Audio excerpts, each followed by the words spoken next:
तो दोस्तों, एक और नया दिन और मैं बलजीत परमार हाजिर हूँ एक नई कहानी और एक नया किस्सा लेकर। सबसे पहले आप सब लोगों से माफ़ी मांगते हैं कि पिछले 3-4 दिन प्रोग्राम आपके साथ शेयर नहीं कर सके। मैं कुछ ज़रूरी काम के लिए अपने हेडक्वार्टर से चंडीगढ़ से बाहर गया था। कुछ जर्नलिज्म के स्टूडेंट्स के सेमिनार थे, एक हिमाचल प्रदेश के नाहन में था और दूसरा कुछ लोगों से एक थिंक टैंक की मीटिंग थी शिमला में। वहाँ पे जाना पड़ा, पहाड़ी रास्ते थे, लंबा सफ़र था और बहुत मेहनत और थकावट का काम था, और लेकिन जाना भी ज़रूरी था क्योंकि ये सब लोग हमारे साथ जुड़े हुए हैं, हमारी चैनल देखते हैं, उसी की वजह से हमें बुलाते भी हैं और आदर मान सत्कार भी करते हैं, हमारी बातें, ख्यालात, विचार सुनते हैं। एक्सपर्टीज़ का फ़ायदा उठाना चाहती है यंग जनरेशन, तो मैं उनको इनकार नहीं कर सका, इसलिए जाना पड़ा। कल वापस आया था 3 दिन के बाद, लेकिन थकावट इतनी थी कि एपिसोड बताने की हिम्मत नहीं हुई, इसलिए आज आपके सामने एक बार फिर हाजिर हूँ। आज आपको बताएंगे कि मुंबई का अंडरवर्ल्ड इतना बेरहम कैसे हो सकता है। सिर्फ पैसे के लिए किसी को मारना और उसको मारने के बाद भी उसके परिवार वालों से पैसा मांगना बहुत अजीब लगता है। क्या कभी आप ऐसा सोच सकते हो कि क्रिमिनल जो होते हैं वो इंसान होते ही नहीं? उनके दिल में कोई दर्द, कोई एहसास, कोई फीलिंग, कोई भावना, सद्भावनाओं तो दूर की बात है, कोई भावना नहीं होती। इसके दो किस्से जो इंटरकनेक्टेड हैं वो आपको सुनाना चाहूँगा आज के दिन। जरा ध्यान से आप सुनिए कि कैसे बेरहमी से अंडरवर्ल्ड काम करता है, और शायद इसी बेरहमी की वजह से लोग इनसे डरते थे, जहाँ आज भी डरते हैं, और इनके इशारों पे नाचते थे। जो नहीं नाचता था उसको दुनिया से उठा दिया जाता था। पहला किस्सा हम आपको सुना चुके हैं आधा, उसका दूसरा आधा आज सुनाएंगे। रघुवंशी मिल के मालिक वल्लभ ठक्कर, जिनको सदा मामा और उसके साथी विजेता डेल ने मारा, और उसके बाद उनका एनकाउंटर भी हो गया 97 में, विजय सलास्कर ने किया। वो किस्सा आपको पता है, सुनाया गया है, और भी आपने कहीं इधर उधर से सुना होगा। लेकिन उसके मरने के बाद भी उसके बेटे मनीष ठक्कर को अरुण गवली गैंग ने कैसे तंग किया कि जो प्रॉमिस आपके मरहूम मरे हुए पिता ने हमारे साथ किया था वो अभी आपको पूरा करना है। प्रॉमिस क्या था? वल्लभ ठक्कर से 1 करोड़ की फिरौती मांगी गई थी, जो उसने दिया। 1 करोड़ में से उसी से पैसा लेके 30 लाख उसी के पास इन्वेस्ट कर दिया गया कि हर साल 1 साल के बाद इसको आप डबल करके हमें देंगे। मतलब उसी का 30 लाख लेके उसी को वापस करके कहा गया कि 1 साल के बाद आप हमें 60 लाख रुपया देंगे। कमाल है। ये अंडरवर्ल्ड का तरीका काम करने का, अरुण गवली गैंग का। ये 96-97 की बात।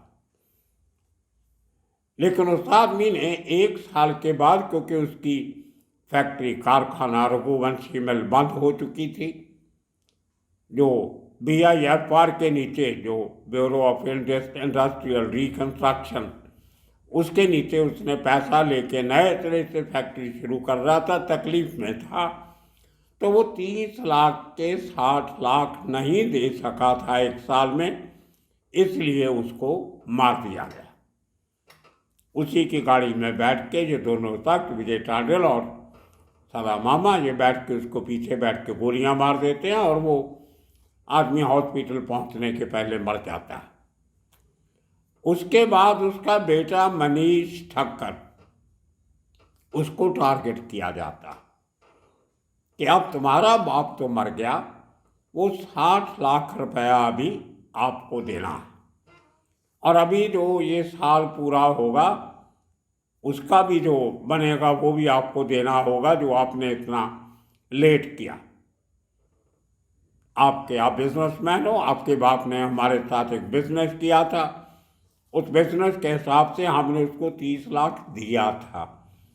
अब दिया क्या था, उसी का पैसा उसको दिया था, मांग रहे हैं उसका डबल, क्योंकि एक साल पूरा हो गया। अब मनीष ठक्कर जो यंगस्टर होते हैं वो थोड़े और किस्म के होते हैं, और वो अपने घर में अपने पिता की मौत देख चुका था, तो उसको लगा कि अगर मरना है इसी तरह तो मैं भी मर जाऊंगा, लेकिन कब तक इन लोगों को पैसा देंगे।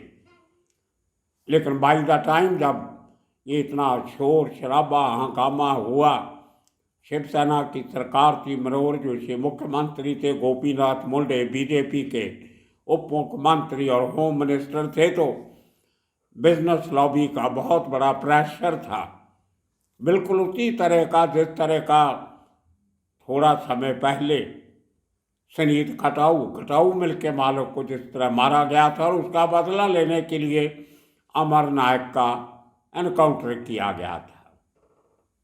तो खैर उसी किस्म के हालात बने वल्लभ ठक्कर के मर्डर के बाद। पूरे बिजनेसमैन जो थे वो सरकार के खिलाफ हुए, उनको बोला कि कब तक हमारे कत्ल इस तरह होते रहेंगे। तो मनीष ठक्कर को, उनके बेटे को, वल्लभ ठक्कर के बेटे को सिक्योरिटी दे दी जाती। अब देखिए अंडरवर्ल्ड काम कैसे करता है। 3 साल तक ये मनीष ठक्कर के पीछे लगे रहे, लेकिन उसको मारने का मौका नहीं मिला, क्योंकि बीच में एक स्टेट असेंबली की इलेक्शन आ गई, कुछ पॉलिटिकल सिचुएशन चेंज हुई, और उसी समय में 99 के करीब अरुण गवली ने अपनी पॉलिटिकल पार्टी बना ली, अखिल भारतीय सेना, उसकी तरफ से इलेक्शन लड़ना शुरू किया, खुद भी एमएलए की इलेक्शन लड़ी 2000 की। तो काफ़ी कुछ बदल रहा था, लेकिन ये अपना पैसा लेना नहीं भूले कि ठक्कर से वो 30 लाख का 60 लाख लेना है। अब ये स्कीमें चल रही हैं। 2000 में अरुण गवली फिर जेल में था, इलेक्शन सर पे थी, पैसा चाहिए था, तो फिर तिकड़मबाजी लड़ाई गई कि ठक्कर से, मनीष ठक्कर से पैसा कैसे लिया जाए। 60 लाख उस जमाने में भी बहुत बड़ा अमाउंट हुआ करता था, आज भी बहुत बड़ा अमाउंट है। तो इनका एक खबरी था, मालाबार हिल में एक प्रॉपर्टी थी जिसको रीडेवलपमेंट करने के लिए मनीष ठक्कर और उसका एक दोस्त, उसका नाम भी मनीष था, मनीष शाह, इन दोनों ने एक नई कंपनी बनाई जिसका नाम ध्रुव कंस्ट्रक्शन रखा। उस कंपनी के नीचे एक नया बहुत बड़ा टावर खड़ा करने वाले थे, और उसकी पूरी तैयारियां चल रही थी। और उस जमीन पे, जिस जमीन पे इनका नया टावर बन रहा था, वहाँ पे एक नाजायज कब्जा करके आदमी बैठा था, और वो आदमी अरुण गवली गैंग को अप्रोच करता है कि भाई मुझे पता है आपने उससे पैसा लेना है, वो आपके हाथ नहीं लग रहा, लेकिन अगर उससे पैसा लेना है तो आप मनीष शाह को पकड़ो, ये उसका पार्टनर है। अगर आप इसका काम तमाम कर देते हो तो ठक्कर अपने आप पैसा दे देगा। आपको मालूम है जब वल्लभ ठक्कर के मर्डर के बाद मड़िया मामा का उसका एनकाउंटर हुआ तो काफ़ी समय के लिए अरुण गवली गैंग शांत था, लेकिन कहते हैं ना पैसे की भूख एक जख्मी शेर की तरह होती है, वो बदला लेने के लिए चल पड़ता है। उसी तरह जेल में बैठ के अरुण गवली ने अपने उस क्वार्टर जो नाजायज कब्जा करके उस प्लॉट पे बैठा था उसकी बात मानी और उससे पूरी इंफॉर्मेशन मनीष शाह की निकाली। उसके बाद अरुण गवली जेल में से अपनी पत्नी आशा गवली को चिट्ठी लिखता है, छोटी सी स्लिप चिट। हालांकि तब तक मोबाइल फ़ोन भी आ गए थे, कुछ बातें फ़ोन पे हो जाती थी, लेकिन ज़्यादा काम पुलिस से बचने के लिए वो जो हैंड रिटन मैसेजेस होते थे जिनमें कोई गड़बड़ होने की गुंजाइश नहीं होती थी, ऐसे मैसेजेस बहुत अरुण गवली भेजता था इधर उधर लोगों को, जिनमें इबारत जो होती थी, टेक्स्ट होता था जो, वो मराठी भाषा में होता था, लेकिन नीचे अरुण गवली के सिग्नेचर अंग्रेजी में हुआ करते थे। ये एक आपस में इनका कोड था कि अगर कोई आदमी अरुण गवली मराठी में लिख के सिग्नेचर कर दे तो इसका मतलब है वो चिट्ठी मेरी नहीं है। तो अपनी बीवी के साथ इसकी एक अंडरस्टैंडिंग थी। तो जेल से इसी किस्म की एक स्लिप आशा गवली को मिलती है जिसमें लिखा होता है कि राजा को बोलो मंडिया को काम पे लगाए, मनीष शाह का काम करना है, और नीचे अंग्रेजी में अरुण गवली लिखा हुआ। अब मंडिया कौन है आपको मालूम है, उसको भी मंडिया मामा बोलते थे, मंडिया भाई भी बोलते थे। एक मंडिया मामा छोटा राजन के गैंग में भी था। तो ये एक मंडिया एक कॉमन नेम है महाराष्ट्र में, और जो शख्स गैंग में थोड़ा सीनियर होता है या उम्र में थोड़ा बड़ा होता है उसको मामा कह देते हैं।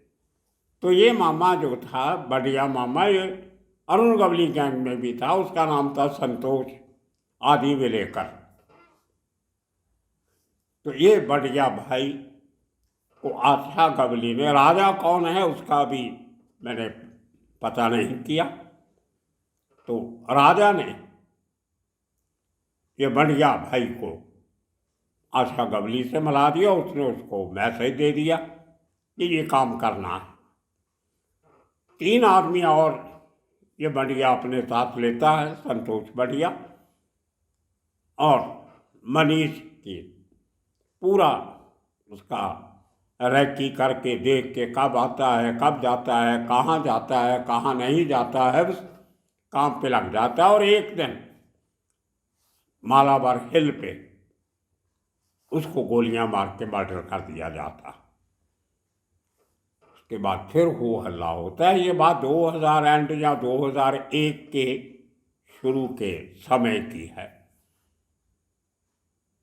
अब जैसे ठक्कर के मर्डर के बाद 2 लोगों का अरुण गवली का एनकाउंटर हुआ, विजय सलास्कर ने किया, उसी तरह एक बार फिर ये जिम्मेदारी विजय सलास्कर को दी जाती है कि ये लोग हद के बाहर हो रहे हैं, इनका निपटारा कीजिए। 6 महीने तक विजय सलास्कर बढ़िया संतोष बढ़िया को ढूंढता रहा, लेकिन वो हाथ में नहीं। इन बिटवीन 6 महीने के अंदर अंदर उसके 2-3 साथी अरेस्ट भी हुए, जिनमें से 2 की जमानत हो गई, इंक्लूडिंग जो वो खबरी था जो उस ज़मीन पे कब्जा करके बैठा था, उसकी भी जमानत हो गई। आशा गवली को भी अरेस्ट किया गया था मालाबार हिल पुलिस स्टेशन में। इंस्पेक्टर निम्बालकर, मुझे नाम आज भी याद है, उन्होंने ये वो इंक्वायरी ऑफिसर थे, ये केस सॉल्व किया था। तो निम्बालकर साहब ने आशा गवली को पकड़ा, लेकिन 2-3 दिन के बाद बेल हो गई थी। वकीलों के काम होते हैं, कोर्ट कचहरी में चलता है कि औरत को क्या पता क्या काम था, उसको तो बोला था कि बढ़िया से राजा को बोल के बढ़िया से काम करवा लो, उसने कह दिया होगा मुझे क्या मालूम काम क्या था। तो खैर कुछ भी हो, जमानत हो जाती। और उसी केस में अरुण गवली के ऊपर एक नया केस रजिस्टर होता है और बाद में उसकी जमानत भी हो जाती है। इसमें वो एक अलग किस्सा है अपने आप में, कैसे जमानत हुई, क्या प्ली लिया गया, ये फिर किसी एपिसोड में आपको बताएंगे। और अब मनीष शाह की पत्नी और उसका भाई योगेश, वो अपने पति और भाई की मौत का बदला लेने के लिए उसी तरह काम पे लग गए जिस तरह सुनीत खटाऊ की बीवी लगी थी कि जब तक मेरे पति के कातिल को मारा नहीं जाता हम चैन से नहीं बैठेंगे। अब एक पार्टनर मर गया, दूसरा पार्टनर वो भागा हुआ अपनी जान बचा रहा है। अब मनीष शाह के मर्डर के बाद उसके भाई योगेश शाह को उसी तरह पुलिस प्रोटेक्शन मिल जाती है जिस तरह की वल्लभ ठक्कर के मरने के बाद उसके बेटे मनीष ठक्कर को मिली थी। ये भी एक अजीब दस्तूर है हमारे लॉ का, कानून का, कि आदमी को सिक्योरिटी तब मिलती है जब उस घर में से किसी की जान चली जाती है, उसके बाद सिक्योरिटी मिलती है ताकि बाकी लोग नहीं मरे। लेकिन मामला यहाँ खत्म नहीं हुआ। जिस तरह गवली गैंग मनीष ठक्कर से उसके बाप के मरने के बाद भी पैसा मांगते रहे, उसी तरह मनीष ठक्कर की मौत के बाद उसके भाई योगेश ठक्कर से भी पैसे की डिमांड होनी शुरू हो गई, क्योंकि वो अभी भी अपने कंपनी के ऑफिस में जाता था, काम करता था, प्रोजेक्ट चालू था और उसका ऑफिस था मुंबई की फेमस चौपाटी, गीरगाम चौपाटी के पास, बिल्कुल समुद्र के किनारे एक बहुत बड़ा प्रेस्टिजियस कॉलेज है जिसका नाम है विल्सन कॉलेज, और उसकी बैक साइड पे अंदर वाली रोड पे दूसरा कॉलेज है भवंस कॉलेज। इन दोनों कॉलेजेस के बीच में सेंटर में एक बिल्डिंग थी जिसमें इस मनीष शाह का ऑफिस था, मतलब उसके बाप का पहले मनीष शाह का और उसका बाद में उसका भाई वहाँ से ऑपरेट करता। उसको रोज फोन आने शुरू हो गए कि दगड़ी चाल से बोल रहे हैं, इतना पैसा भेज दीजिए नहीं तो आपकी जान को खतरा है। अब उसको एक कार्बाइन वाला गनमैन महाराष्ट्र पुलिस ने दिया हुआ था, वो साई की तरह उसके साथ रहता था। मारना तो मुश्किल था लेकिन फिर भी अंडरवर्ल्ड अपने मंसूबे कभी छोड़ता नहीं। तो उसने एक बार फ़ोन किया दगड़ी चाल में, किसी से बात की कि मुझे आप मेरे घर पे फ़ोन मत किया करो, मेरे घर वाले सब परेशान हो जाते हैं, मैं कुछ करता हूँ, कुछ कोशिश करता हूँ, मेरे ऑफिस में फ़ोन कर लिया करो, मैं नंबर आपको देता हूँ, लेकिन घर पे फ़ोन मत किया करो। तो उन्होंने कहा ठीक है, आप अभी आपसे हमारी बातचीत तो हो गई है, अपनी जान पहचान है तो ठीक है, आपके घर पे फ़ोन नहीं करेंगे तो आपको ऑफिस में फ़ोन कर लिया करेंगे। अब देखिए आदमी को डराया कैसे जाता है। ये आदमी अपने घर से ऑफिस जाने के लिए निकलता है और जैसे ही ऑफिस पहुंच के अपने ऑफिस में एंटर करता है तो अपने जूते वूते उतार के पहले पूजा करते हैं ये लोग, फिर कुर्सी पे बैठते हैं। तो पूजा करके जूते पहन के जब कुर्सी पे बैठा तभी इसके फ़ोन की घंटी बज गई, मैं दगड़ी चाल से बोल रहा हूँ। अब ये आदमी परेशान, भाई की मौत हो चुकी, कत्ल हो गया। अब आदमी गुस्से में कभी आ भी जाता है। उसने कहा बताइए भाई साहब, आपने मेरी ज़िंदगी की कीमत क्या रखी है। तभी उसके सामने एक मुंबई पुलिस का जो सिक्योरिटी का बिल था कोई 50-60 हज़ार का, वो भी उसके टेबल में पड़ा था, जो पुलिस ने उससे मांगा था कि आपको जो हमने सिक्योरिटी आपके पहले आपको दी थी उसका इतना पैसा पेंडिंग है आपका, ये भर दीजिए आप। वो उसके टेबल पे पड़ा था। जब वो पढ़ रहा था तभी ये दगड़ी चाल से फ़ोन आता। तो उसने पूछा क्या आपने मेरी ज़िंदगी की कीमत क्या रखी है। उसको एहसास हुआ कि पुलिस इतने महीनों से मुझे सिक्योरिटी दे के मेरी जान की रक्षा सुरक्षा करके सिर्फ 50,000 रुपया मांग रही है, और ये अंडरवर्ल्ड वाले, ये क्रिमिनल, ये मेरे से करोड़ों मांग रहे हैं। तो उसको कहा गया दगड़ी चाल से, जो भी आदमी फ़ोन कर रहा था, कि हमने आपको कहा था कि एक खोखा चाहिए, मतलब 1 करोड़ चाहिए, लेकिन अब आपसे हमारी जान पहचान हो गई है, बातचीत होती है, तो हम 50 लाख पे सेटलमेंट कर लेते हैं, लेकिन इमीडिएटली आपको अपनी जान बचाने के लिए 10-12 लाख तो देना पड़ेगा। अब इस आदमी ने वो 10-12 लाख की डिमांड सुनी, टेबल पे पड़े उस 50,000 के बिल को देखा और कह दिया कि बस मेरी जान की कीमत सिर्फ 10-12 लाख है, तो कान खोल के सुन लो, मैं आपको एक फूटी कौड़ी नहीं दूंगा, एक नया पैसा नहीं दूंगा, आपको जो करना है कीजिए। सो दोस्तों, ये हैं अंडरवर्ल्ड के किस्से कहानियाँ। बहुत से इंटरेस्टिंग किस्से हैं। आने वाले दिनों में ये सब किस्से आपके साथ शेयर करेंगे।